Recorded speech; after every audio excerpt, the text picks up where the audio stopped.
If you'd like to learn how to set up the Wi-Fi connection on your Romeo or Juliet professional cutting system, well then this video is for you.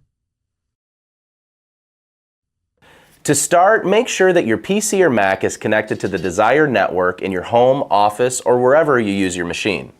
On the cutter's user interface, from the home screen, select the Settings option, then select Wi-Fi. This will be the screen that we use to connect to the network. Next, select the Scan option on the Wi-Fi main menu, and this will scan the area for local network connections. Once you have found yours, simply hit Apply. After you have successfully typed in your network password, you will then see a series of numbers above the network name. This is called an IP address. This number is usually separated by a series of numbers with a period in between them. We will need this number for the last step in the process. Inside Leonardo Design Studio, navigate to the Send Design menu and then select the gear icon next to the Send to Cutter button. Once selected, this will display a pop-up screen with two options, USB and Wi-Fi. And in this case, we will select Wi-Fi. The Wi-Fi connection menu also provides a walkthrough of where to find the IP address and other essential information covered by this video. And finally, navigate to the last page of this menu by clicking on the right arrow, and on the last screen you will see a box where you can input the IP address mentioned earlier. Be sure to type in the IP address exactly how it is displayed on the user interface of a Romeo or Juliet, and then select the arrow located to the right of the text box. If you get a positive connection, then this pop-up screen will go away, indicating that the cutter found the network. If this does not happen, then there are just a couple of simple troubleshooting options available.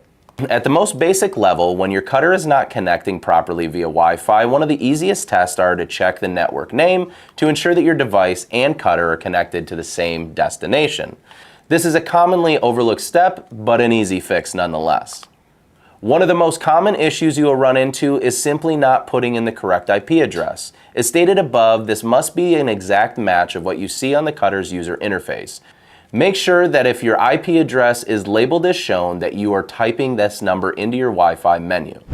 When your cutter is left idle for a while, the network tends to lose connection, as it will drop idle devices sometimes to reserve data for other devices in use. To fix this, simply turn off your cutter and turn it back on again, then try to reconnect. Understanding what gigahertz means will help to explain this common occurrence. Gigahertz, when referring to a network connection, is the frequency of the Wi-Fi signal to your network. Now, some modern devices will process 5 gigahertz connections, whereas more common, the traditional frequency is 2.4. Now, most devices that operate on a 5 gigahertz connection can also drop down to a 2.4 connection.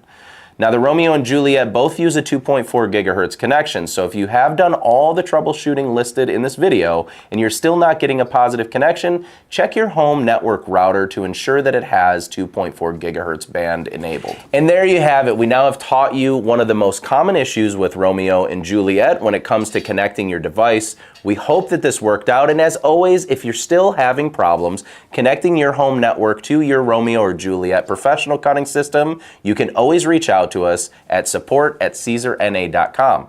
And until next time, bye everyone.